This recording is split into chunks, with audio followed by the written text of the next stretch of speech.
नमस्कार, मैं हुमायूं सिंह और आप देख रहे हैं नेक्स्ट 9 न्यूज। आज आपका बहुत बहुत स्वागत है हमारे खास प्रोग्राम सियासी पंचनामा में। आज बात करने वाले हैं उत्तर प्रदेश की राजनीति को लेकर। जी हां, उत्तर प्रदेश में 10 सीटों पर उपचुनाव होने वाले हैं। ऐसे में सभी पार्टियां अपना दमखम दिखाने में लगी हुई हैं। लेकिन वहीं बात कर लिया जाए मायावती की, तो मायावती अब जिस तरीके से सियासी दांव खेलने का प्रयास कर रही हैं, उससे ये माना जा रहा है कि उत्तर प्रदेश का समीकरण इससे बहुत कुछ बदल सकता है। जी हाँ, फूलपुर, मझवा और कटहरी सीट पर मायावती फिर से दांव चलने जा रही हैं। उन्होंने पहले 3 प्रत्याशियों को मैदान में उतार दिया, लेकिन उनसे संतुष्ट नहीं है। वो बोल रही हैं कि अब बेदाग छवि वाले नेता उनको उत्तर प्रदेश में चाहिए इन सीटों पर। ऐसे में गाजियाबाद में रवि गौतम का टिकट काट दिया गया, तो वो अब बीएसपी पर आरोप लगाते हुए नजर आ रहे हैं कि मायावती पैसों के चलते लोगों का टिकट काट रही हैं और उनसे मुकदमों के बहाने और कामों के बहाने पैसे लिए जा रहे हैं, और इसकी वजह से मायावती अपने प्रत्याशियों का नाम बदलना चाहती हैं। वहीं अगर देखा जाए तो लोकसभा चुनाव में बुरी हार के बाद मायावती ने 432 सीटों पर अपने प्रत्याशी उतारे थे, लेकिन उस हार का ठीकरा मुस्लिम प्रत्याशियों पर फोड़ दिया था। उन्होंने कहा था, मैंने ज्यादा मुस्लिम प्रत्याशी को टिकट दे दिया, जिसकी वजह से मुझे हार का सामना करना पड़ा। वहीं अगर दूसरी तरफ देखा जाए तो अमित वर्मा को कटहरी सीट से उतारा गया है और रवि बरन पासी को मझवा सीट से और फूलपुर सीट से वहां पर जगह दी गई है। ऐसे में मायावती का इन प्रत्याशियों को बदलना क्या उनकी स्ट्रेटजी हो सकती है, या फिर पैसों की लालच में मायावती इस तरीके का कदम उठाती हुई नजर आ रही हैं। वहीं दूसरी तरफ देखा जाए, चंद्रशेखर आजाद रावण के नाम पर यह खबरें आ रही थी कि ओवैसी के साथ गठबंधन में है और आने वाले दिनों में वो मुस्लिम वोटर्स को साधने के लिए ओवैसी के साथ गठबंधन करना चाह रहे हैं। लेकिन आज उनके प्रदेश अध्यक्ष ने इस बात को क्लियर कर दिया। उन्होंने साफ तौर पर कहा कि ओवैसी के साथ कोई गठबंधन नहीं हुआ, बस बातचीत चल रही थी, गठबंधन करने की कोशिश की गई थी लेकिन हो नहीं पाया।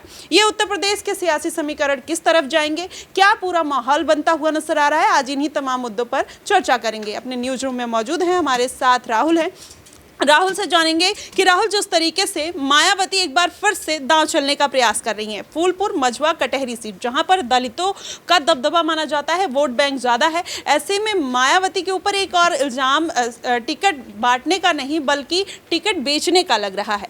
क्या लगता है कि मायावती के इस वोट बैंक में कुछ अलगाव देखने को मिल सकता है, चंद्रशेखर आजाद की वजह से इसमें कुछ बंटवारा हो सकता है? किस तरीके के समीकरण उत्तर प्रदेश में बनते हुए नजर आ रहे हैं? देखिए, लोकसभा चुनाव के दौरान उत्तर प्रदेश की खास तौर पर बात करें तो जिस उत्तर प्रदेश से सबसे ज़्यादा उम्मीद भारतीय जनता पार्टी को थी, वहाँ से उन्हें बहुत बुरी हार का सामना करना पड़ा। बहुत कम सीटें वो लेकर आए, यानी कि उम्मीद उन्हें ज़्यादा सीटों की थी। 32-33 सीटों पर सिमटना ये बता रहा था कि बीजेपी बहुत बड़े हद तक वहाँ फ्लॉप हुई। लेकिन सबसे ज़्यादा फ्लॉप अगर कोई और रहा तो वो बसपा सुप्रीमो मायावती, क्योंकि मायावती को ये पता ही नहीं था कि इतना खराब प्रदर्शन उनका उत्तर प्रदेश में रहेगा। ये वही मायावती हैं जो कई दफ़े उत्तर प्रदेश में मुख्यमंत्री रह चुकी हैं। इनकी पार्टी के कई विधायक जो हैं वो अच्छी खासी जीत हासिल कर चुके हैं। लेकिन कहीं ना कहीं देखा जाए तो जिस तरीके से उत्तर प्रदेश के उपचुनाव को उत्तर प्रदेश के विधानसभा चुनाव से भी जोड़कर देखा जा रहा है, और चंद्रशेखर आज़ाद ही वो नेता हैं जिन्होंने मायावती के खेल को बिगाड़ दिया, क्योंकि सबसे ज़्यादा समर्थन दलितों का जो मिला है वो चंद्रशेखर आज़ाद रावण को मिला। यही वजह है नगीना से सांसद बने, और सबसे बड़ी बात ये है कि दलितों के मुद्दों को वो शुरू से उठाते रहे। देखिए, ज़मीनी स्तर पर मायावती की जो पार्टी है वो बिल्कुल ख़त्म हो चुकी थी, क्योंकि मायावती एसी के दफ्तर में बैठकर राजनीति कर रही थी। लेकिन उन्हें ये नहीं पता कि उत्तर प्रदेश की राजनीति करना है तो एसी के दफ्तर में बैठकर नहीं की जाती है। उनके पार्टी के जो लोग हैं वो प्रचार प्रसार नहीं करते हैं, ना उनका कोई बड़ा अच्छा मैनिफेस्टो आया था। लेकिन सबसे बड़ी बात अब ये देखी जा रही है कि क्या उत्तर प्रदेश का जो उपचुनाव है, जो नज़र बना रही है मायावती, क्या वहाँ पर सीटें निकाल पाएंगे? देखिए, 10 सीटों का जो समीकरण है, 10 में से बहुत सारी ऐसी सीटें जो अपने आप में हॉट सीट मानी जाती हैं। उनमें एक अयोध्या की मिल्कीपुर सीट है। ये वो अयोध्या सीट है जहां से भारतीय जनता पार्टी को नुकसान हुआ। समाजवादी पार्टी के अवधेश प्रसाद ने बड़ी जगह बनाई, तो जहां मिल्कीपुर की जिम्मेदारी खुद योगी आदित्यनाथ ने ली, तो वहीं अगर बात कर लेते हैं तो कटहरी जैसी, फूलपुर जैसी सीट है, मंझवा जैसी सीट है, गाजियाबाद सदर जैसी सीट है, ये तमाम सीटें जो ऐसी हैं जिन पर बीजेपी की तो नज़र है, लेकिन समाजवादी पार्टी की भी बात कर ले तो वो भी बहुत सोच समझकर उम्मीदवार को उतारे। चाचा शिवपाल को उपचुनाव से पहले जिस तरीके से बड़ी जिम्मेदारी दी गई है, उसके अलावा अगर हम देख लेते हैं कि जो सुप्रीम कोर्ट का फैसला आरक्षण को लेकर, जो सुप्रीम कोर्ट का फैसला आया, उसके बाद हम देखते हैं जो पूरा क्रीमी लेयर वाला मुद्दा दिखाई दे रहा था, उस पर सबसे ज़्यादा कोई फंस रहा था तो वो भारतीय जनता पार्टी फंसती नजर आई। इन मुद्दों पर उन्होंने मायावती ने मुखरता से बात की। और इसके अलावा अगर हम बात कर रहे हैं तो जिस तरीके से दलितों के साथ जो घटनाएं घट रही हैं, उन तमाम मुद्दों को मायावती उठाते हुए ना सिर्फ ज़मीनी स्तर पर पार्टी को मजबूत कर रही है, बल्कि ये भी देख रही है कि उनके प्रतिद्वंद में चंद्रशेखर आज़ाद रावण है, जो पूरी तरीके से उनका वोट बैंक जो है निकालते नजर आ रहे। देखिए, अगर मायावती की बात करें तो जिस तरीके से आरोप उन पर लग रहा है, हालांकि उनके पार्टी के जो लोग हैं वो ये आरोप लगा रहे हैं कि मायावती पैसों को लेकर जो है वो टिकट बांट रही है, तो क्या आर्थिक स्थिति भी अब मायावती की खराब हो रही है? और कहीं ना कहीं ये साफ तौर पर नजर आ रहा है, क्या जो जितना ज़्यादा पैसा देगा उसको उतना टिकट मिलेगा? देखिए, कुछ समय पहले अगर मैं बात करूँ, उत्तर प्रदेश में विधानसभा जब चुनाव शुरू होने वाले तो उससे पहले जो है जयंत चौधरी, उनकी पार्टी के कई बड़े नेताओं ने ये आरोप लगाया था कि हमें जो टिकट दिया जा रहा है वो पैसों के आधार पर दिया जा रहा है, जो जितना पैसा देगा उसको ज़्यादा टिकट मिलेगा। तो उस वक्त उनकी पार्टी के काफ़ी ज़्यादा नेता जो है वो नाराज़ होते नज़र आए थे। तो क्या वही स्थिति यहाँ पर नज़र आ रही है? लेकिन आने वाले वक्त में ज़रूर ये देखना होगा कि क्या मायावती 10 सीटों पर बड़ी जीत हासिल कर पाएंगी, या फिर जिस तरीके से दलित वोट बैंक जुटाने की कोशिश कर रही हैं, क्या उसका फ़ायदा उन्हें मिलेगा? क्योंकि कई बड़ी घटनाओं पर उन्होंने बात की, जैसे बिहार के नवादा में जो घटना घटी है, दलित बस्ती को आग के हवाले कर दिया गया, या उत्तर प्रदेश में आए दिन कई जिलों से इस तरीके की खबरें सामने आती हैं जिनमें दलित लोगों को प्रताड़ित किया जा रहा है। तो दलितों का मसीहा क्या फिर से बन रही है? उन्होंने कांग्रेस पार्टी पर आरोप भी लगाया कि 70 साल आपने राज किया, लेकिन उसके बावजूद आपने दलितों की तरफ ध्यान नहीं दिया। अब आपको वोट बैंक चाहिए तो आप दलितों की तरफ ध्यान दे रहे हो। तो ऐसे में देखा जा रहा है कि मायावती की एक्टिविटी, और आकाश की मैं अगर बात कर लेता हूं तो युवा नेता हैं, युवा चेहरे हैं, क्या पार्टी की जिम्मेदारी अगर उनके कंधों पर दी जाएगी तो क्या वो संभाल पाएंगे? और अगर संभालेंगे तो बसपा को मजबूत उत्तर प्रदेश में करेंगे। तो दो बड़ी नज़र बनी रहेगी मायावती का उस उपचुनाव में कितनी सीटें वो निकाल पाती है, और दूसरा आकाश आनंद क्या वही रोल अदा कर पाएंगे बसपा को मजबूत लाने में? ये तमाम ऐसी जो चुनौतियां वो ज़रूर सामने रहेंगी मायावती की। लेकिन उत्तर प्रदेश का उपचुनाव कांटे भरा ज़रूर है, और क्योंकि लगातार हम देख रहे हैं कि चुनाव की तारीखों को टाला जा रहा है, तो इसका मतलब उत्तर प्रदेश में बीजेपी अभी उतनी मजबूत नहीं है। ये समाजवादी पार्टी कह रही है कि चुनाव आयोग के साथ मिलकर ये लोग बड़ी साजिश भी रच रहे हैं।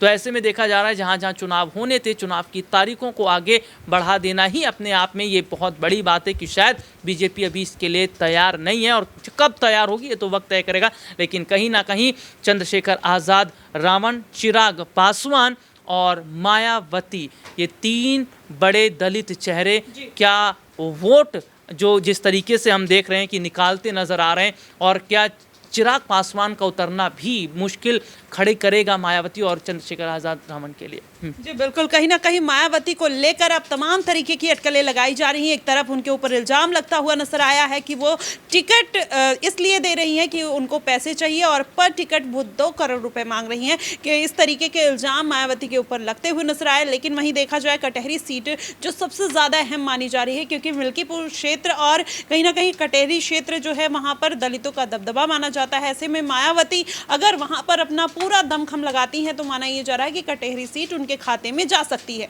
वहाँ से लालजी वर्मा को, अमित वर्मा को जिस तरीके से टिकट बांटा गया है, वहीं अखिलेश यादव की तरफ से लालजी वर्मा की बेटी को हो सकता है टिकट दिया जाए। ऐसे में हमेशा से सपा पार्टी ये आरोप लगाती हुई नजर आई है कि मायावती भारतीय जनता पार्टी की बी टीम है। क्या वाकई में भारतीय जनता पार्टी की बी टीम है? क्योंकि अगला सवाल दिनेश से लेना चाहेंगे। दिनेश, जिस तरीके से लोकसभा चुनाव में देखा जाए तो मायावती की वजह से 15 से 16 सीटों सीटों का फायदा जो है वो भारतीय जनता पार्टी को हुआ था। यही कारण है कि अखिलेश यादव उनको लगातार साधने का प्रयास कर रहे थे कि वो सीटें उनके खाते में आ जाएं। तो इस बार क्या समीकरण लग रहे हैं कि मायावती जो अपने प्रत्याशियों को बदल रही है, इसका फायदा भारतीय जनता पार्टी को होगा या फिर अखिलेश यादव को होता हुआ नजर आएगा?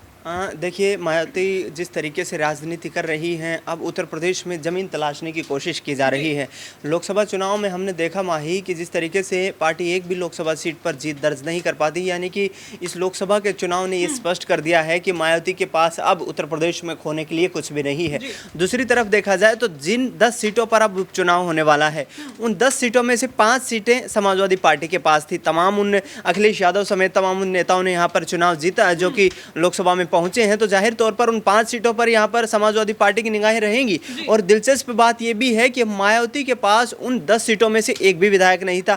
लिहाजा आने वाले वक्त में यहाँ पर मायावती कोशिश ये कर रही है कि किसी भी तरीके से यहाँ पर अखिलेश यादव ने जिस रास्ते को यहाँ पर फॉलो किया है, जिस पीडीए की रणनीति के तहत उन्होंने टिकट वितरण किया, उसी आधार पर रणनीतियाँ तैयार की। और इस लोकसभा के चुनाव में हमने देखा कि एक बड़ा वोट बैंक जो दलित वोट बैंक था वो समाजवादी पार्टी की तरफ शिफ्ट होता हुआ नजर आया, जिसकी साफ प्रतीत होता है कि मायावती ये जान चुकी हैं कि दलित वोट बैंक धीरे धीरे उनसे जो खिसक रहा है वो आने वाले वक्त में उनकी राजनीति को खत्म कर सकता है। आकाश आनंद को जो प्रोजेक्ट करने की वो तैयारियां कर रही हैं, उससे भी ये साफ प्रतीत होता है कि मायावती फिर से उत्तर प्रदेश की राजनीति में बड़ा कमबैक करना चाहती हैं। लेकिन जिस तरीके से उन्होंने 3 प्रत्याशियों का भी ऐलान किया, आपने बताया, और इस बात का संकेत देता है कि अब मायावती किसी भी तरीके से कोई चांस लेने के यहाँ पर जो है इंतजार में नहीं है कि किसी से गठबंधन हो जाए या फिर किसी अन्य राजनीतिक दल का यहाँ पर सहयोग हो जाए। तो मुझे ऐसा लगता है कि 10 की 10 सीटों पर यदि यहाँ पर मायावती चुनाव लड़ती हुई नजर आए तो समाजवादी पार्टी के लिए मुश्किलें खड़ी होंगी, क्योंकि जो कोर वोटर है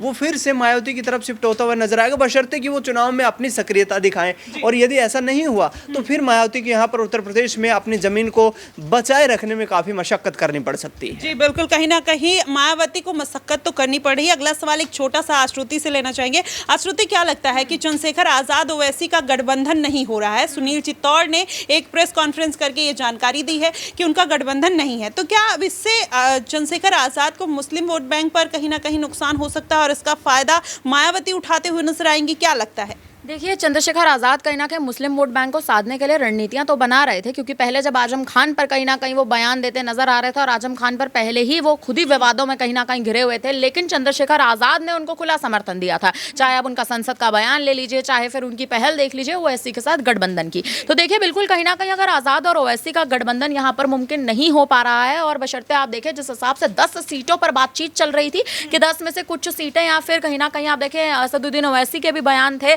कि कुछ 4 से 5 सीटों में वो कहीं ना कहीं मानते नजर आएंगे, लेकिन ये गठबंधन मुमकिन ना होना बिल्कुल कहीं ना कहीं मुस्लिम वोट बैंक पर एक बड़ा प्रभाव डाल सकता है। लेकिन यहाँ पर मायावती को कहीं ना कहीं फायदा मिल सकता है। हालांकि लोकसभा चुनाव पर अगर आप गौर कर लें तो मायावती ने मुस्लिम प्रत्याशियों पर दांव चला था, लेकिन वही प्रत्याशी कहीं ना कहीं पूरी तरह से हारे थे और उत्तर प्रदेश का समीकरण पूरी तरह से मायावती के खिलाफ जाता नजर आया था। तो देखिए, यहाँ देखना यह दिलचस्प होगा कि मुस्लिम वोट बैंक जो इस वक्त आजाद नहीं साध पा रहे हैं, या फिर यूं कहें कि साधने का प्रयास तो कर रहे हैं लेकिन उनके खेमे में नहीं आ पा रहा, तो ये आने वाले समय में उपचुनाव जिन 10 सीटों पर होने वाले, आखिर अब चंद्रशेखर आजाद यहाँ क्या रणनीति बनाएंगे, क्योंकि मायावती को भी उत्तर प्रदेश में गठबंधन करना पड़ेगा।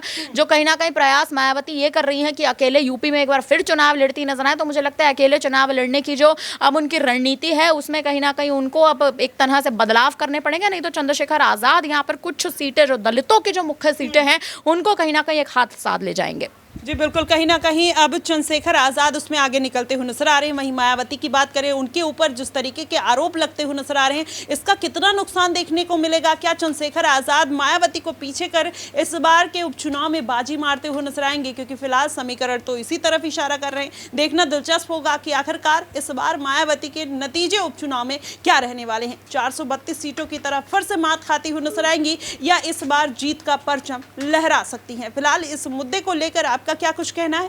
आप हमें अपनी राय और प्रतिक्रिया कमेंट बॉक्स में जरूर बताइएगा। फिलहाल के लिए बस इतना ही। देश और दुनिया की तमाम खबरों के लिए हमारे साथ बने रहिएगा नेक्स्ट 9 न्यूज पर।